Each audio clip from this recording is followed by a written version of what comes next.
The rhythmic thumping of helicopter blades echoed across Saigon's skyline as thousands of desperate civilians gathered below. Men, women, and children pushed against embassy gates, clutching whatever belongings they could carry. Some held infants tightly against their chests. Others simply stared upward, hoping there would still be room in the next helicopter. Above them, American personnel worked frantically. Every minute mattered. Every decision meant choosing who might escape and who would be left behind. The date was April 29, 1975. For nearly 2 decades, the United States had poured enormous resources into Vietnam. More than 500,000 American troops had served there at the war's peak. Thousands of aircraft had flown millions of combat missions. Entire forests had been stripped away by chemicals, while cities and villages alike had endured relentless bombardment. Yet despite this overwhelming military power, America's mission in Vietnam was collapsing. Within hours, Saigon, the capital of South Vietnam, would fall. Television cameras captured scenes that stunned the world. Helicopters lifting off rooftops, crowds desperately reaching for evacuation aircraft, Marines guarding the final departures, families separated in moments that would haunt them for the rest of their lives. For many Americans, these images became symbols of military defeat. For countless Vietnamese, they marked the beginning of an uncertain future. But no war begins with helicopters leaving rooftops. No conflict suddenly grows into one of history's most controversial wars long before American soldiers entered Vietnam's jungles. Before the Cold War divided the world into rival camps, before protests filled American streets, there was another struggle, a struggle born not from communism or capitalism, but from colonialism. To understand why the United States became trapped in Vietnam, we must travel back nearly a century, to a time when the nation Americans would one day fight to defend was not even an independent country. Before we continue, if documentaries like this matter to you, take a second to subscribe. Every week, we uncover the stories history often leaves in the shadows, not to rewrite the past, but to better understand it. Your support helps us keep bringing these stories to life with the depth and respect they deserve. Now, let's continue. By the late 19th century, much of Southeast Asia had become a prize for European empires. Britain controlled Burma and Malaya. The Dutch ruled the East Indies. France sought its own empire in the region beginning in the 1850s. French forces gradually conquered Vietnam, along with neighboring Laos and Cambodia. Together, these territories became known as French Indochina. For France, the colony represented wealth and prestige. Vietnam possessed fertile farmland capable of producing enormous quantities of rice. Its plantations generated rubber that fueled growing industries across Europe.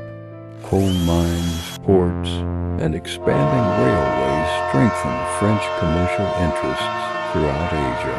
To colonial officials in Paris, Indochina symbolized the success of empire, but to millions of Vietnamese, colonial rule meant something very different. French authorities reorganized the economy to benefit their own businesses. Large plantations often displaced local farmers. Heavy taxes burdened ordinary families, while many important government positions remained reserved for French officials. Education expanded, but access remained limited. Political participation was tightly controlled. Expressions of Vietnamese nationalism were often suppressed. It's important to note that historians debate the full legacy of French colonial rule. Some argue that French investment modernized infrastructure through roads, railways, ports, and schools. Others contend these developments primarily served colonial interests rather than improving the lives of most Vietnamese. What is widely agreed upon is that resentment toward foreign rule steadily intensified. As decades passed, more Vietnamese intellectuals began asking difficult questions. Why should another nation govern theirs? Why should decisions about Vietnam be made thousands of miles away in Europe? Those questions would eventually ignite a movement that no colonial army could permanently suppress. In villages across Vietnam, children grew up hearing stories of earlier heroes who had resisted foreign domination. Vietnam's history stretched back thousands of years. It had survived invasions by powerful neighbors.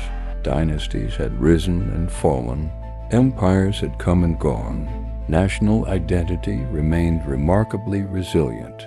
Among the generation born during French rule was a boy named Viet Cong, later known to the world as Ho Chi Minh. Born in 1890, Ho Chi Minh grew up watching the realities of colonial society unfold around him.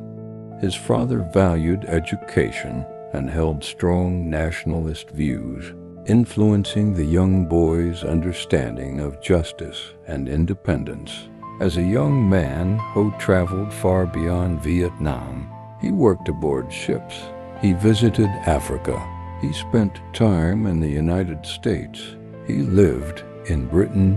Eventually, he settled in France, where he observed firsthand both European politics and the contradictions of colonial rule. During these years, nationalist movements were emerging across the globe. Colonized peoples increasingly demanded self-determination rather than imperial control. Ho closely followed these developments. When World War I ended in 1918, many hoped the victorious powers would create a fairer international order.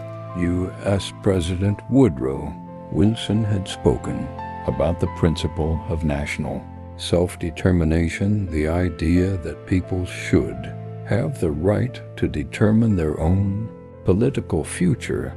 Inspired by these ideals, Ho Chi Minh attempted to present a petition at the Paris Peace Conference in 1919, asking for greater rights and political reforms for the Vietnamese people. His petition received little attention, whether intentionally ignored or simply overshadowed by larger geopolitical concerns remains debated by historians. But for Ho, the message was unmistakable. If colonial powers would not willingly grant independence, another path would have to be found. That realization profoundly shaped his political journey. During the early 1920s, Ho Chi Minh encountered another ideology gaining momentum across Europe: communism. The recent Russian Revolution had demonstrated that revolutionary movements could overthrow powerful governments. Unlike many Western colonial powers, Soviet leaders publicly condemned imperialism and portrayed themselves as supporters of anti-colonial struggles. For Ho, communism offered something he believed liberal democracies had failed to provide: practical support for national liberation. This distinction is crucial. Modern discussions often portray Ho Chi Minh primarily as a communist leader, yet many historians argue that Vietnamese nationalism remained his central motivation, while communism became the political framework through which he believed independence could realistically be achieved. Others contend that his commitment to communist ideology was genuine and inseparable from his nationalist ambitions. Both interpretations continue to be debated today. What is beyond dispute is that Ho devoted his life to ending foreign rule in Vietnam. Throughout the 1920s and 1930s, he organized revolutionary networks, wrote political essays, recruited supporters, and spent years moving secretly between countries to avoid arrest. French authorities viewed him as a dangerous revolutionary. To many Vietnamese nationalists, he increasingly appeared as a symbol of hope. Yet events unfolding thousands of miles away would soon transform Vietnam's future far more dramatically than anyone anticipated. In 1939, Europe once again descended into war.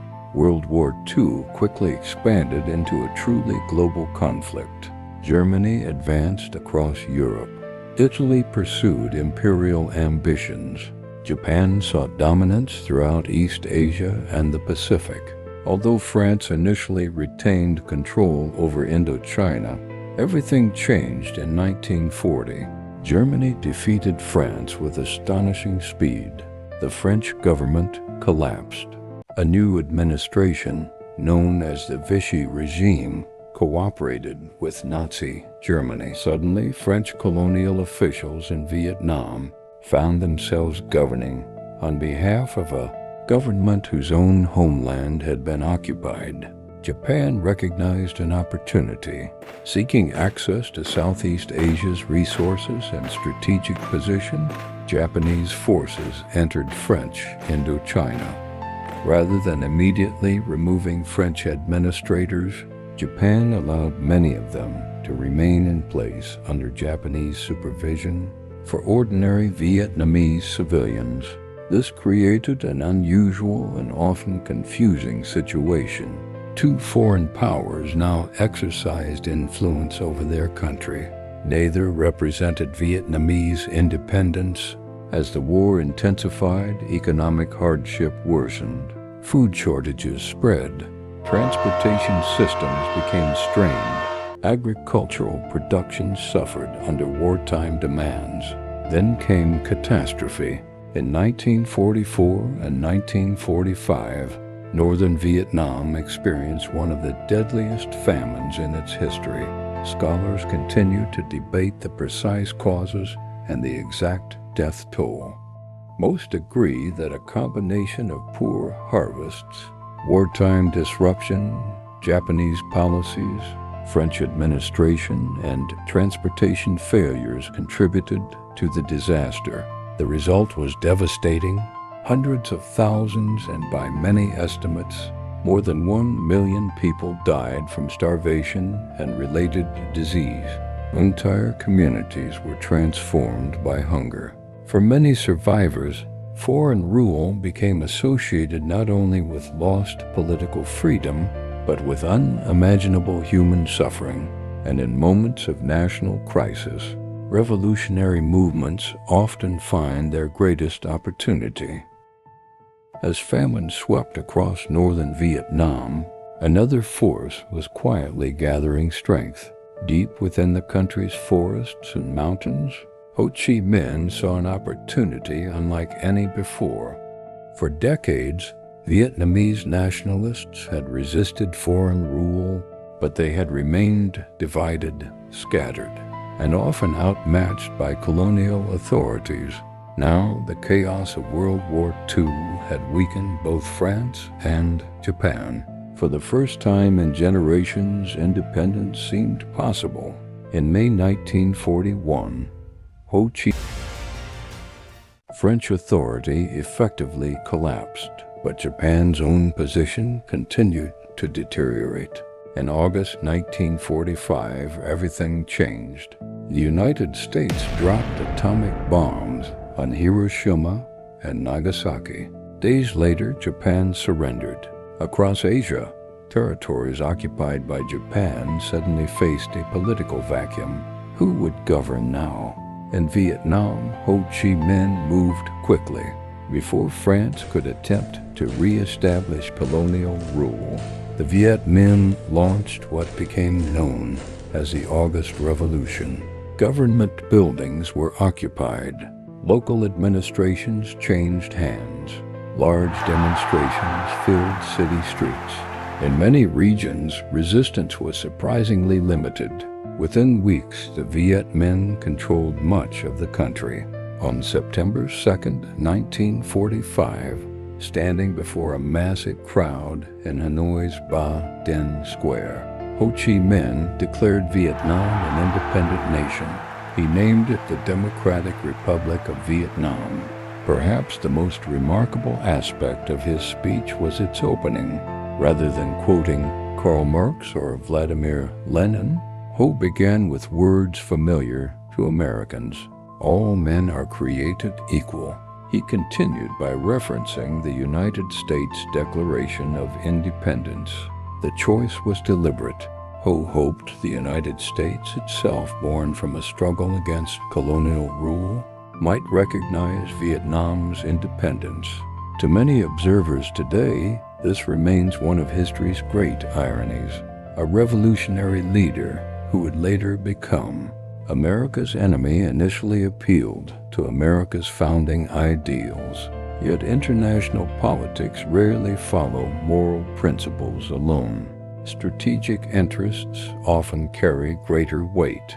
The end of World War II did not bring peace to Vietnam. Instead, it created a new international dilemma. France had no intention of abandoning one of its most valuable colonies. After years of German occupation, restoring its overseas empire became a matter of national pride. French leaders argued that Indochina remained legally French territory. Ho Chi Minh argued that Vietnam had already declared independence. Neither side intended to surrender its claim. Negotiations briefly continued. At times, compromise appeared possible. Ho even expressed willingness to accept temporary arrangements if they ultimately led to full independence. But mutual distrust ran deep. Violence gradually replaced diplomacy. By late 1946, fighting erupted between French forces and the Viet Minh. The First Indochina War had begun. Unlike many conventional wars, this conflict possessed no clear front lines stretching across maps. French forces controlled major cities, ports, and important transportation routes. The Viet Minh dominated much of the countryside. At night, villages might belong to one side. By morning, another. The battlefield constantly shifted. French commanders believed superior weapons, artillery, aircraft, and professional soldiers would eventually crush the rebellion. Instead, the war dragged on. Year after year, every military success seemed temporary. Destroyed guerrilla units reappeared elsewhere. Supply lines were attacked. Roads became dangerous. Small victories failed to produce lasting control. The French gradually discovered what future American commanders would also learn. Winning battles did not necessarily mean winning the war. Meanwhile, events far beyond Vietnam were transforming the conflict. In 1949, Mao Zedong's Communist Party emerged victorious in the Chinese Civil War. The People's Republic of China was established along Vietnam's northern border. For the Viet Minh, this changed everything. China now provided sanctuary, weapons, training, and supplies. Suddenly, Ho Chi Minh possessed a powerful neighboring ally. Almost simultaneously, another crisis erupted. In 1950, North Korea invaded South Korea. The Korean War intensified fears within Washington that international communism was expanding rapidly. American leaders increasingly viewed events across Asia as interconnected. This perspective became central to U.S. foreign policy. Rather than seeing Vietnam primarily as a colonial independence movement, many American officials began viewing it through the lens of the Cold War. The world in their eyes was becoming divided into two competing systems, one led by the United States, the other by the Soviet Union and its communist allies. Every revolution, every civil war, every political crisis seemed capable of shifting the global balance. Supporters of Ho Chi Minh argued they were fighting for national liberation. Many officials in Washington saw something different, another potential communist victory. That distinction would shape American policy for decades. The United States gradually increased support for France. Initially, assistance focused on money and military equipment, American rifles, American trucks, American aircraft, American financial aid. By the early 1950s, the United States was funding a substantial share of France's war effort in Indochina, yet American troops were not fighting. Not yet. Washington believed helping France contain communism was preferable to committing its own soldiers. It seemed a practical solution. But practical solutions in one decade often become difficult commitments in the next. As French casualties mounted and the war showed no sign of ending, military leaders searched for a decisive victory. They believed one great battle could finally destroy the Viet Minh. Instead, they would soon choose a battlefield. That would become one of the greatest military miscalculations of the 20th century, a remote valley called Dien Bien Phu. And there, the future of Vietnam and eventually America's own involvement would begin to change forever. French military planners believed they had finally found the battlefield that would end the war. Near Vietnam's northwestern border lay a remote valley called Dien Bien Phu. Surrounded by steep, jungle-covered hills, the valley appeared ideal for a fortified military base. French commanders believed they could establish a strong defensive position, lure the Viet Minh into a conventional battle, and destroy them with superior firepower. From the air, the plan seemed logical. French aircraft could resupply the base.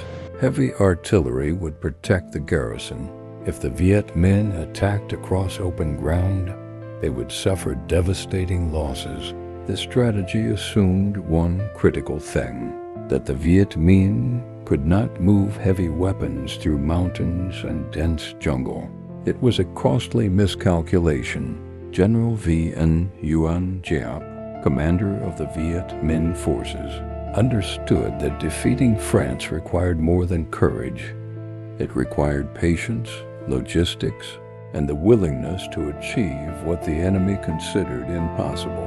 Thousands of Vietnamese soldiers and civilians began one of the most remarkable engineering efforts of the war. Working largely by hand, they cut roads through forests. They built concealed supply routes. Bicycles modified with reinforced frames carried loads weighing hundreds of kilograms. Porters hauled ammunition, food, and equipment over mountains for weeks at a time. Piece by piece, artillery guns were dragged through terrain that French commanders believed was impassable. Many of the weapons were dismantled, transported in sections, and reassembled on the surrounding hills. The guns were then hidden inside carefully camouflaged positions. By the time French forces realized what was happening, the valley they believed they controlled had already become a trap. On March 13, 1954, the battle began.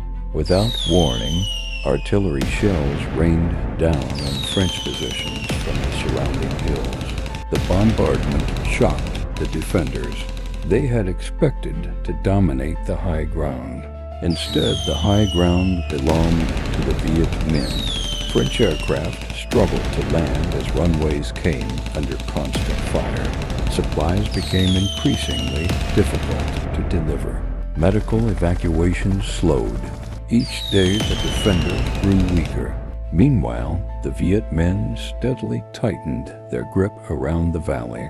Rather than launching reckless assaults, they dug an intricate network of trenches.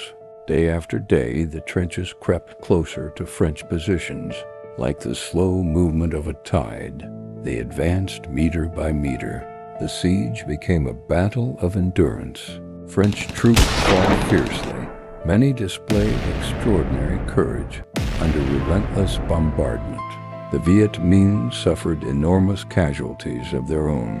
Neither side escaped the brutality of the fighting, yet one side possessed the advantage of momentum.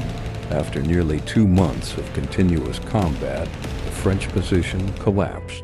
On May 7, 1954, Dien Bien Phu fell.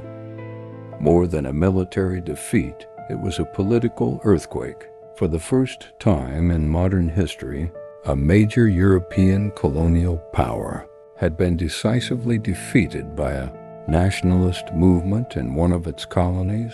Across Asia and Africa, independence movements took notice. If France could be defeated in Vietnam, perhaps other colonial empires could also be challenged. For Vietnam, Dien Bien Phu marked the beginning of the end of nearly a century of French colonial rule. For the United States, however, it created a difficult question. If France was leaving, who would prevent the spread of communism in Vietnam? Following France's defeat, world leaders gathered in Switzerland for the Geneva Conference. Representatives from several nations met to negotiate an end to the conflict.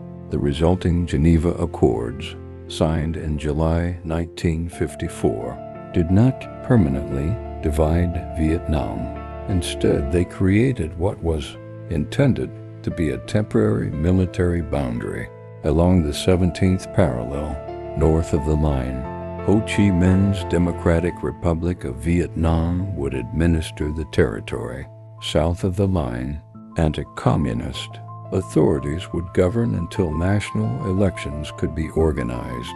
Those elections were scheduled for 1956. Their purpose was simple: allow the Vietnamese people to choose one government for a reunified country. On paper, it appeared to be a reasonable compromise. In reality, the agreement rested on fragile political foundations. Not every nation signed the accords. The United States, while participating in the conference, did not become a signatory. American officials expressed concern about the agreement and stated they would oppose the use of force to violate it, but they did not formally commit themselves to its terms. This distinction would prove significant in the years ahead. Almost immediately, questions emerged. Would nationwide elections actually take place? Would they be free? Would both sides respect the results?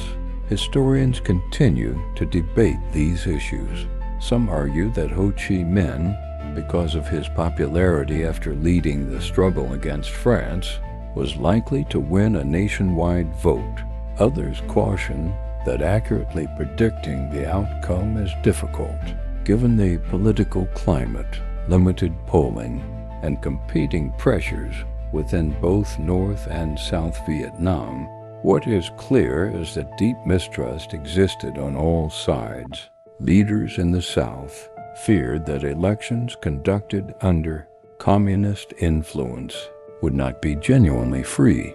Leaders in the North believed delaying elections violated the spirit of the Geneva settlement.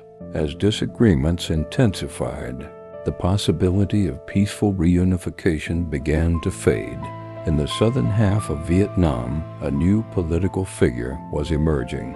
Anh Hon Diem, a committed nationalist and staunch anti-communist, became prime minister and later president of South Vietnam. The United States viewed Diem as someone capable of building a stable government that could resist communist expansion.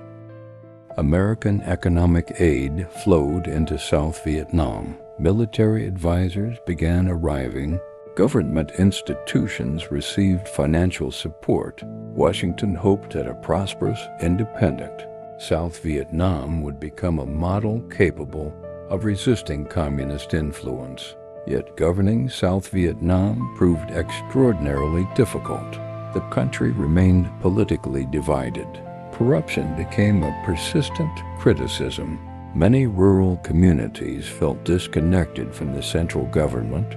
Religious tensions also increased, particularly during Dien's later years. Supporters argued that Dien faced nearly impossible circumstances and was trying to build a nation under constant threat. Critics argued that his increasingly authoritarian style alienated many of the very people his government needed to win over. Both perspectives continue to be examined by historians. What mattered most at the time was that instability created opportunities for communist organizers to expand their influence in the countryside. Meanwhile, in Washington, another idea was gaining extraordinary influence. It became known as the Domino Theory. Imagine a row of standing dominoes. Push the first one, the rest begin falling one after another. Many American policymakers feared the same process could occur across Asia. If Vietnam became communist, would Laos follow? Cambodia? Thailand? Malaysia? Would communist influence continue spreading across the region? The theory was shaped by recent events. China had become communist. North Korea had invaded South Korea. The Soviet Union continued expanding its global influence. To many officials in Washington, Vietnam no longer appeared to be an isolated conflict. It had become part of a much larger geopolitical struggle. Not everyone agreed. Some diplomats and historians argued that Vietnamese nationalism, not international communism, remained the primary driving force behind the conflict. Others believed communist victories, regardless of their local origins, strengthened the broader communist bloc during the Cold War. These competing interpretations would influence debates for decades. By the late 1950s, the United States had not yet committed combat troops to Vietnam, but the foundation had already been laid. Money, military advisors, political commitments, strategic promises. Each decision seemed limited when viewed on its own. Each appeared manageable. Few American leaders believed they were taking the first steps toward a conflict that would eventually involve more than 500,000 U.S. troops. History rarely announces the moment a nation crosses a point of no return. More often, that point is reached through a series of small decisions, each one easier to justify than the last. As North and South Vietnam drifted further apart, violence began rising once again. Armed insurgents expanded their operations in the South. The government struggled to maintain control. Washington watched with growing concern. The question was no longer whether the United States had interests in Vietnam. The question had become how far America was willing to go to protect them. That answer would reshape both Vietnam and the United States forever, and it would begin with a new American president, a growing insurgency, and a conflict that was about to become America's war. But history rarely unfolds in a single, decisive moment. France had left Vietnam, but peace did not follow. Instead, one divided nation became the latest battleground in an ideological struggle that stretched across the globe. In the years that followed, secret operations became military missions. Military advisors became combat troops. A conflict that had once been fought by a fading colonial empire would soon become America's war. For many in Washington, the objective seemed clear: stop the spread of communism before another nation fell. For many Vietnamese, the goal remained what it had always been: to determine the future of their own country.